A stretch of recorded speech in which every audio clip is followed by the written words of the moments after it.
I'm sorry, I'm late. 45-year-old Texan Kimberly Cargill is hoping to start a new life I love a woman in uniform. with a new man. Very smart, very intelligent. She's a nurse. She's a caregiver. The men that got involved with her said, you know, she was an easy person basically to fall in love with. She's had 3 children with 3 different fathers.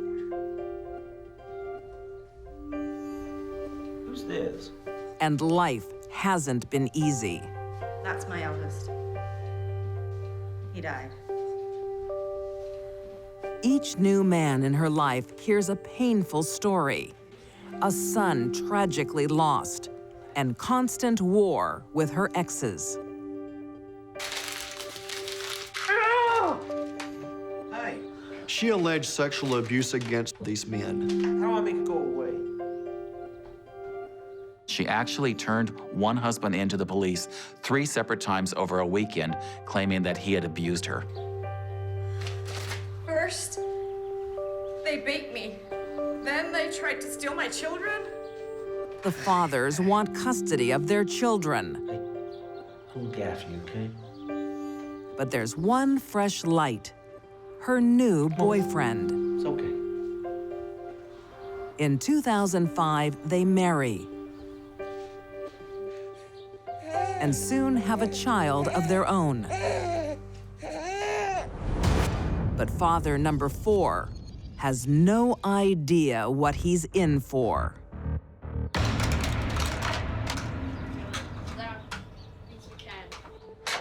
What the? I thought I told you to clean up this room. I do not want to hear any. Don't laugh at me! Clean your room! Nothing. She starved those kids. No sound She out of locked them in either their of you. rooms.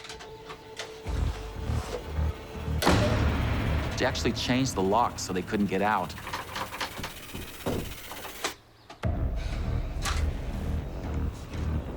And she beat them. You are never, ever, ever gonna have that again. You hear me? Her children's fathers have every reason to want them out of this house.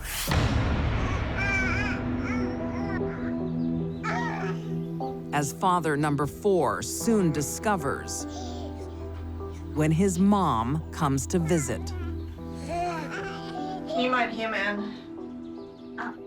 I'm sorry, I can't. I have plans. He's your grandson. She actually assaulted her husband's mother. Twisting her arm nearly out of socket. For a child to assault a parent is taboo. It's crossing a line that should never, ever be crossed. But Kimberly did. He should have run for the hills. One of Kimberly's children is safe from her brutality. Her eldest child is not dead, as she claims. Your mom's here. He's living with his father You don't have to go with her. I'll be here. and wants nothing to do with Mom. She showed up at their house. Hi, Kim. Where's my son? You're not to take it. Where's my son? You're not to take it. She attacked babysitter by kicking her in the stomach. Where is he? Get off! Where is he? Go! At the age of 12, when a boy might need his mother very much, he requested to not have to attend the supervised visits. That's how much she upset him. Who do you think you are? With a string of violent allegations against her, Where's my son? Kim is ordered to undergo a psychiatric assessment.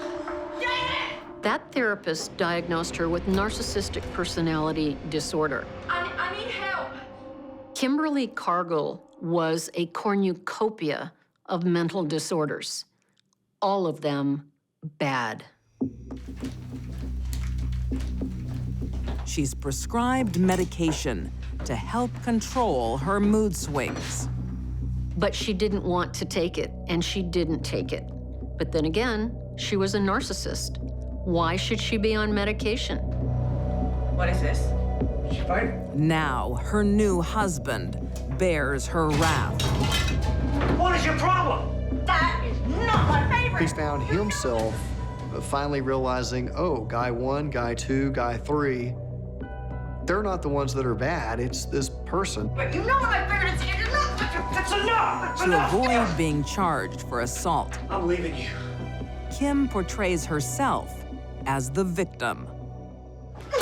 What are you doing? You crazy? She had actually hit herself in the face to give herself bruises. It's crazy. And this is stuff that she would actually use when the police showed up. He hit me. Here's the proof. Father number 4 Help me. My husband. has finally had enough. He leaves. I'm gone. She used her husbands, and she used them to vent her anger and to blame them for her life. Kim can't live with men, but she can't cope without them. By 2010, her home is filthy. She's lost custody of 2 sons and barely buys enough food for the remaining 2. Hey, boys. It's their babysitter, 29-year-old Cherry Walker, who gives them the love Kim seems incapable of. Yeah. How was your day at school? Yeah, it was right. Yeah. Cherry, being a really good person, would use her money to get the kids food. But her money was food stamps. She barely had enough for herself. Cherry is a generous soul. Yeah. Cherry was a very good caretaker, very angelic. She just had this beautiful personality. Cherry was a sweet woman. She didn't know how not to be sweet. Make sure they behave. They're little angels. But she can't protect the children 24 hours a day. They better be.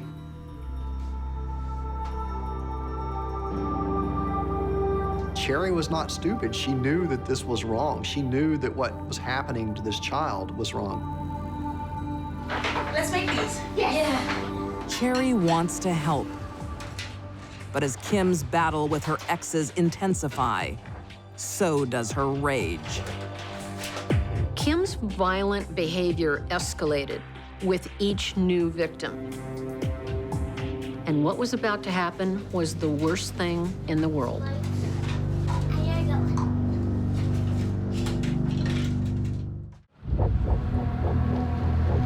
Tyler, Texas. Where's my son? You're not to take it. Kimberly Cargill is a nurse who can't even care for her own children. No sound out of either of you. Losing custody of her 2 older sons doesn't stop her beating another.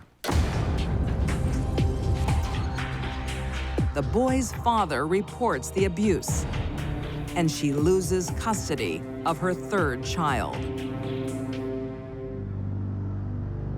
She lost custody of 3 different children of 3 different fathers, solely to the father. Now she fears losing her 4th. Child Protective Services removed the youngest son from her care. What? Kim had 1 son left, and that one was her last shot at having somebody that she could control. There'll be another custody trial. This is an outrage. My ex is the violent one. By the time a mother of 4 is in court for the 4th time, having a 4th child taken away from her, her image isn't very good. I would say it was rock bottom. Authorities will need evidence, and they know just where to look. Looking good, Cherry. Thanks. The babysitter. Cherry was somebody they wanted on their side for the protection of this child. I've got this. Cherry is subpoenaed to appear at Kim's trial. You think subpoenaed? Her babysitter's evidence could seal Kim's fate. Kim was absolutely frantic. She was texting, she was calling. She was telling people that if Cherry testifies, she might lose custody. Kim texted Cherry 70 times over the next several hours.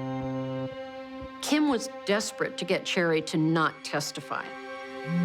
On June 18th, 2010, 5 days before the court case, Kim invites Cherry out for dinner.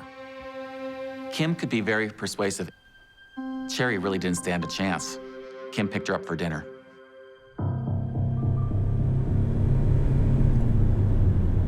At that moment, Cherry was like a seal swimming in the ocean, and a great white shark headed right at them.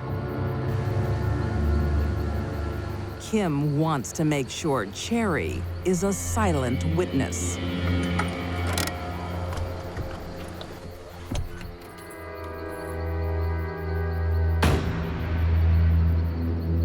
Somehow she overpowered Cherry.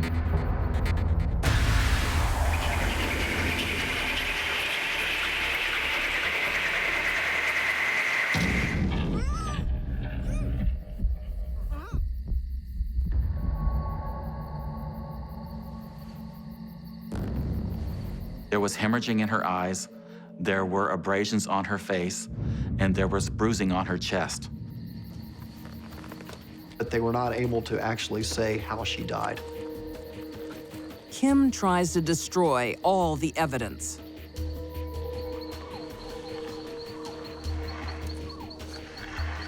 She took the body, dumped it on the side of the road,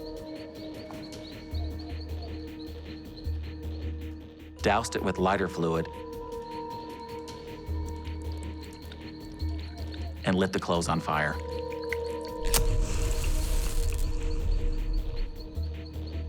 Usually when a killer burns a body or tries to burn a body, they're trying to destroy evidence, evidence that would lead back to them. It rarely works.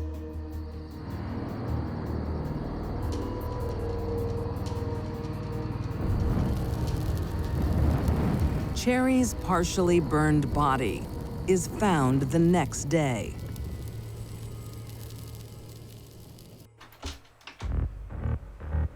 They were able to find out that Cherry was supposed to be a witness in this case against Kimberly Cargill. It wasn't very hard for them to determine that she would probably be a good suspect in this case.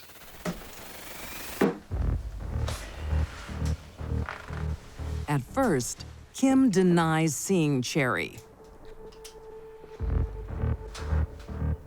But when a forensic team combs her car, it finds soil from the murder site and a single hair.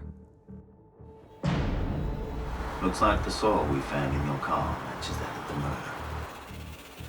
Cornered, Kim changes her story. Okay. She was in my car, but I did not kill her. Kim told police that she'd panicked, that Cherry had a seizure and that she died. And Kim was afraid that all of Cherry's DNA was in her car and she'd get blamed for it. That's why she ditched the body and set it on fire. I tried to save her. The police don't buy it. In 2012, Kimberly Cargill is found guilty of capital murder and sentenced to death. She felt like she was invincible, that she could get away with everything and anything, including murder. For years, Kim Cargill gets away with cruelty, abuse, and neglect. She masked her true nature and leaves behind a trail of victims. Cherry Walker is dead because the system failed her. After Kim had her first child removed because of abuse, the system should have been onto her, and the second time it happened, she should have been sent to prison. But that didn't happen.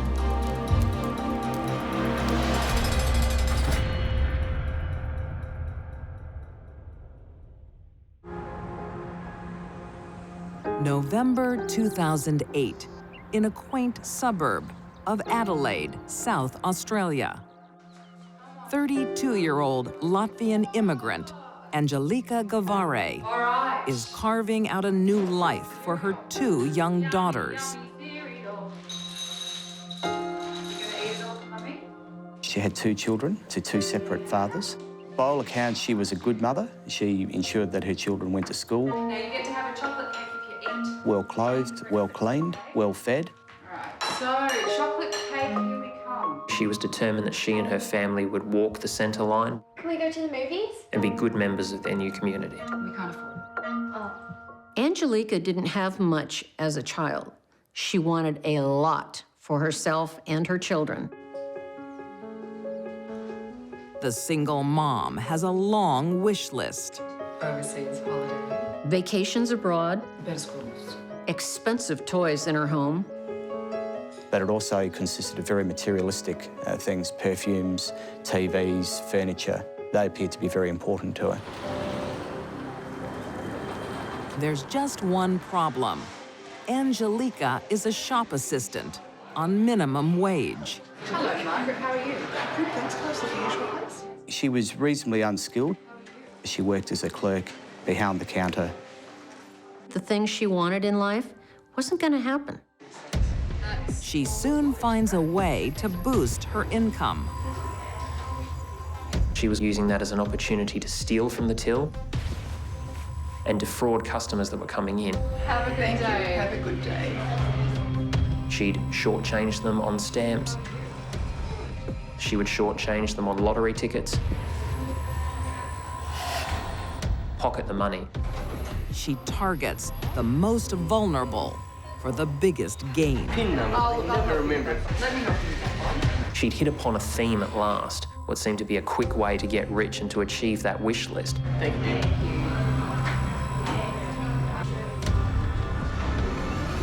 She stole a customer's credit card and his PIN number. Oh no, it's my turn to get you. But stealing petty cash is never going to buy her a new lifestyle. She needs a bigger pot of gold. A visit to her mother's gives her an idea. You run so fast. 82-year-old neighbor, Vanae McGlynn, looks vulnerable. She broke her arm quite badly and needed to have her arm in a sling. Angelika thinks she's found her pot of gold. Can I help you? Hello. I know you've broken your arm and I thought I could help. I don't need any help. Angelika was very bold in the way she approached Vanae. I can move in. That's ridiculous. She bangs on her door and insists that she's there to take care of her, I don't need any help. even though Vanae didn't want it or really even need it. Angelika went around the house multiple times, banging on doors and windows, saying, "You need a carer. I just want to help you. I don't need your help. I can be your carer. Let me in, let me look after you." Let me in. Go away. Vanae had no idea who this woman was. Angelika's helping hand is rejected. Go away. I'm going to call the police. She was fiercely independent, and I learnt early in my relationship with her to respect that privacy. But Angelika won't stop until she gets Let me in. what she wants. Angelika was prepared to prey on the vulnerable. We just didn't know how much she was prepared to prey. In Adelaide, South Australia. For days, Angelika Gavare has tried to gain the confidence of 82-year-old Vanae McGlynn. But she fails. So on December 3rd, 2008, she breaks into her house. Searching through the house for any valuables or anything that she might be able to take with her immediately.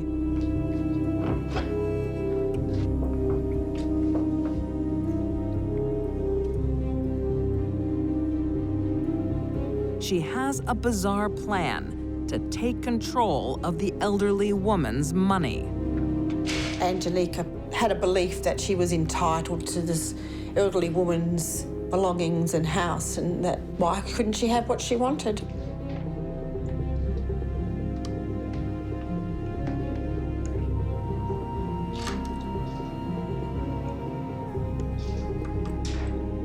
Vonne arrived home and let herself inside.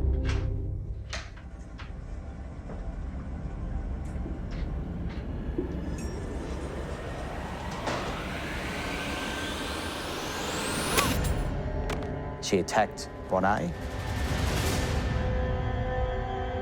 hitting her with a soapstone statue.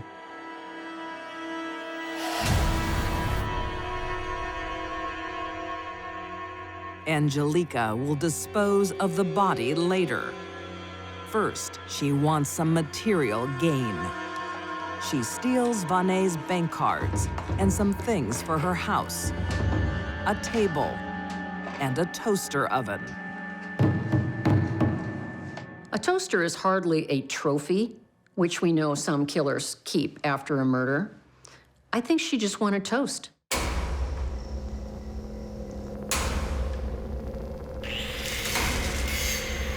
That night, in a scene straight out of Dexter, Angelica turns her garage into a mortuary. She dismembered my friend. She cut off her head, her hands. This monster had done the inconceivable. She cut Vonne's remains into manageable sections, wrapped them in plastic bags.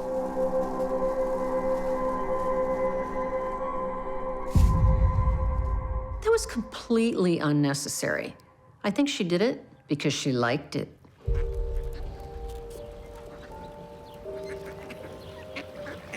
Her victim now in pieces, Angelica comes up with a twisted means of disposal. It's the way that she disposed of them that stays with me forever. Underneath her daughter, who was sitting in a stroller, was one of Vonne's body parts. She would take the body piece from the stroller, dump it into the water. She's like somebody that I've never encountered before in her coldness and her calculation. Over the coming weeks on her family outings, Angelica disposes of Vonne, one piece at a time. She didn't even care about a severed body part being in the stroller where she would place her babies. Who does that? Thinking she's gotten away with murder, Angelica tries to cash in. Hi. Hello. I'd like to just take all the money out of this account, please. Okay, great. Do you have some ID on you? Okay. The plot thickened when Angelica attempted to withdraw $2,000 from Vonne's account. Oh, I must have left it at home. Being a local branch and having people that regularly dealt with Vonne, they thought this was untoward. What was your name? It's okay. And they themselves subsequently contacted the missing persons section of the police. Yeah, look, I just wish to report an ID theft. Angelica's greed trumped any common sense she might have had to lay low. It's enough to make suspicious police conduct an interview. One of the more bizarre things I've seen in my life is the video record of interview between police and Angelica Guevara. And how long have you known Von for? Oh, I'm actually in the carer. Yeah. I help take care of them. She's smiling. She's happy. She's relaxed. Do you know where Von is? No. Angelica told the police so many different lies, she couldn't keep things straight. But that's the thing about lying. You forget what you said. Oh, maybe she's gone for a walk. Oh, people do that. It's not just her lies giving Angelica away. Something that appears in the background of the video. The toaster oven. Right there in plain sight, right behind her as she's lying through her teeth, all in one frame.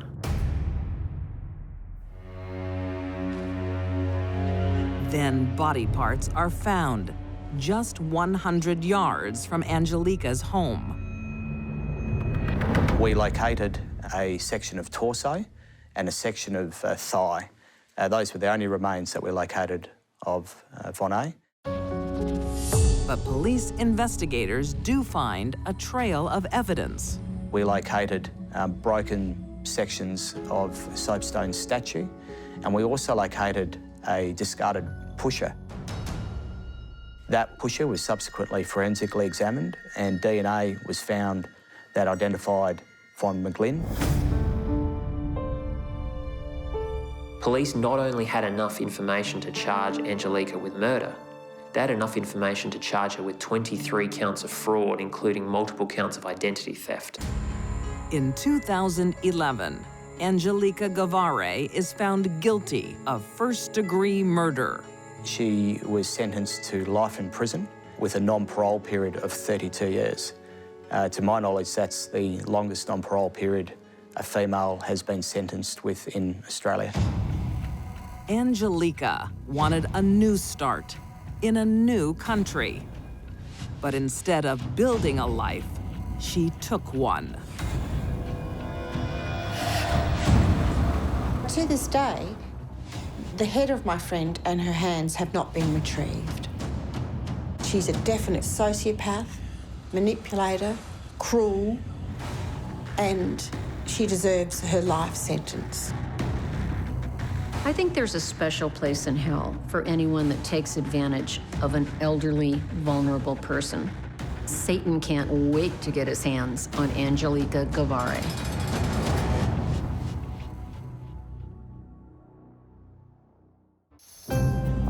In 1898, on the streets of Hoosick Falls, in upstate New York, 15-year-old Mary Bennett is not like other girls. Mary was definitely very eccentric. She was the point of ridicule for many people. Because she acted differently, she was a different kind of soul. Stop it! Stop it! She was her own person. She did what she wanted. Hey, get away from her! Move! When local farmhand, 27-year-old Marcus Rogers, comes to her rescue, he instantly falls for the teenage beauty. Here, let me escort you, in case they come back. Oh, thank you. Mary Rogers was a lovely woman, a striking appearance. He just thought the world revolved around her, and he wanted to give her everything that he could. And that suits Mary. Before her 16th birthday, they marry and move to a farm. I know it's not much. But it's ours, and that's all that matters. We'll make it look like a palace. Meeting this man 12 years her senior who had a job, she thought that that was the ticket out. Mary, Yes, I love you. I love you too. Marcus was a kind and gentle man, but he wasn't very smart, and he certainly wasn't smart about people. In the spring of 1901, the young bride becomes a young mother. A daughter, Helen. But Mary's maternal instinct doesn't kick in. She was just too immature to handle it and too selfish to care. Will you be quiet? When baby Helen is just 6 months old, there is a tragic accident. Help me! Mary came running out of the house, screaming to the neighbors that her daughter was dead. Mary had dropped the baby on the ground. She was deceased. My baby's dead. I highly doubt that Mary dropped her daughter. She probably threw her.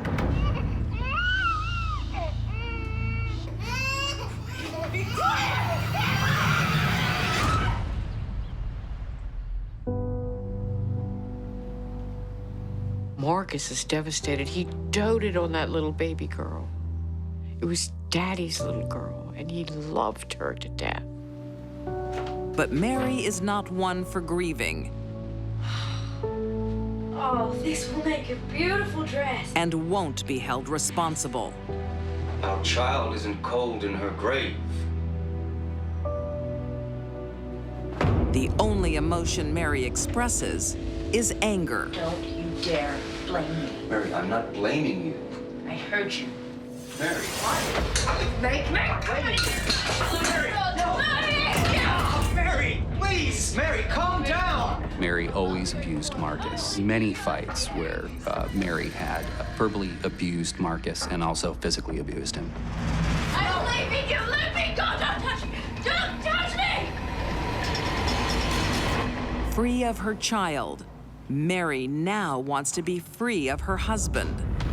She did not want to live on a farm. She did not want to be with Marcus. Did you go into town today? I did go to town today. She moves to town looking for excitement. That sounds boring. You should have come with me. I can't do that. Mary was a person who always wanted to be in a bigger place of bright people and brighter lights. Mary's busy. Leave her alone. She gets a job in a rooming house as a maid and starts charming the owner's 2 sons. Hi. Oh, aren't you a good boy? I tried. Levi, who was 24, and Leon, who was 17. Okay, you two, out. The Parham brothers soon fall under her spell and into her bed. She did start affairs with both Levi and Leon. Sorry. No, I've been waiting for you. Really? She approached Levi first. Would you, like to keep me company? Yeah. But one brother isn't enough. She seduces Leon. Don't be shy. Along came Leon, far more impressionable, I'll teach you. far more interested in sex because he was far less experienced. And he was just idolizing Mary. Mary could easily have been seen as a slut. You ready? By the community standards of 1902, it was outrageous behavior. Mary wants to start a new life, but 2 young lovers aren't going to pay the rent. She needs money. I hope you'll be comfortable here. Everything looks fine. Thank you. Along comes a new boarder, Morris Knapp.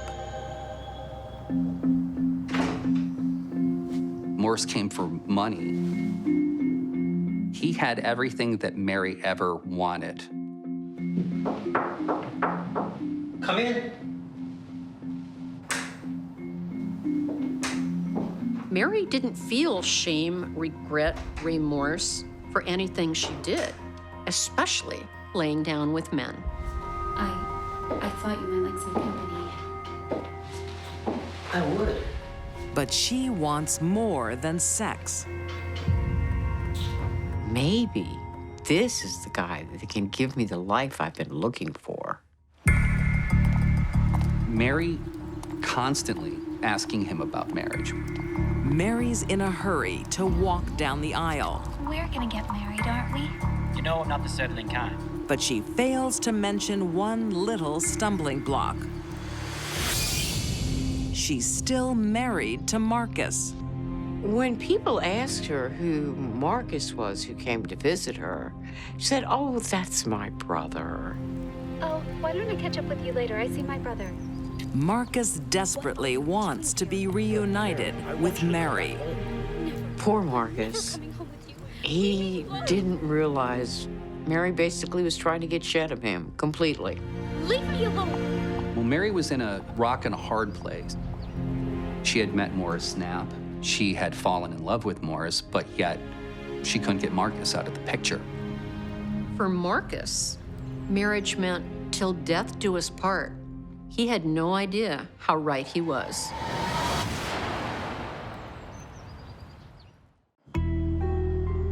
Bennington, Vermont, in 1902. Mary Rogers has 3 lovers. Now she's paying the price. Mary found herself pregnant. She had no clue who the father was. It could have been one of the Pirhams. It could have been Morris Knapp. But she knows who she wants to be with. Morris Knapp, to win him over and get him to marry her and give her baby a father. But Mary's still married to Marcus. She needs him out of the way permanently and turns to her young lover for help. I don't think I can. I may go right through a while.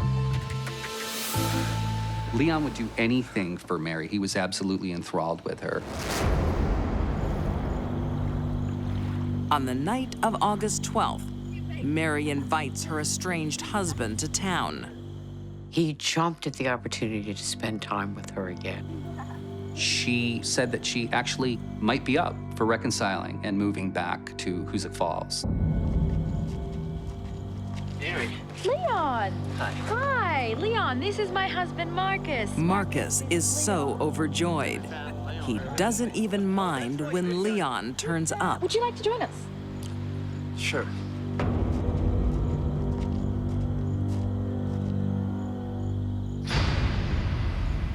Marcus had his head in Mary's lap, and she was stroking his hair and stroking his head, telling him how much she loved him and how it would be wonderful to start over again. Oh, Marcus, I have to show you a trick I learned from Dee Dee. Get up. Mary suggests they perform a rope trick, made famous by the legendary magician of the day, Houdini. Sure. Marcus, of course, laughed about it, and he was completely game. Mary was able to lull Marcus into a false sense of security about the rope trick. So Leon started to tie Marcus's hands behind his back. While he was doing this, Mary removed the chloroform from her bosom with the handkerchief. Hey, sweetheart.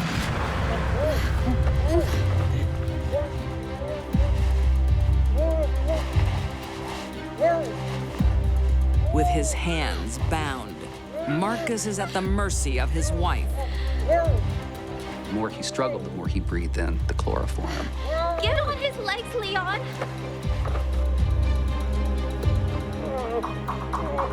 It was a matter of moments later, Marcus was dead. Mary told Marcus as she was poisoning him with chloroform, "This will set you free." But Mary was the one that wanted to be free. Help me up. They took the ropes off of his hands. They rolled him into the river.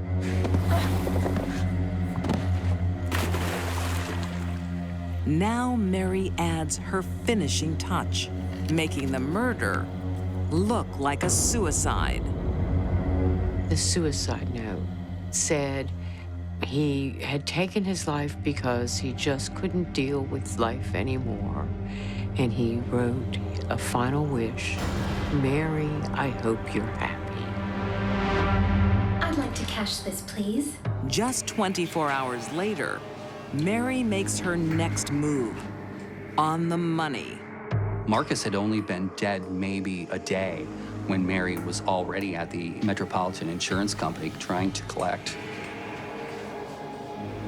One characteristic of a psychopath is they are either unwilling or unable to put off long-term gain in favor of the immediate quick fix. That's why Mary tried to get the life insurance the next day.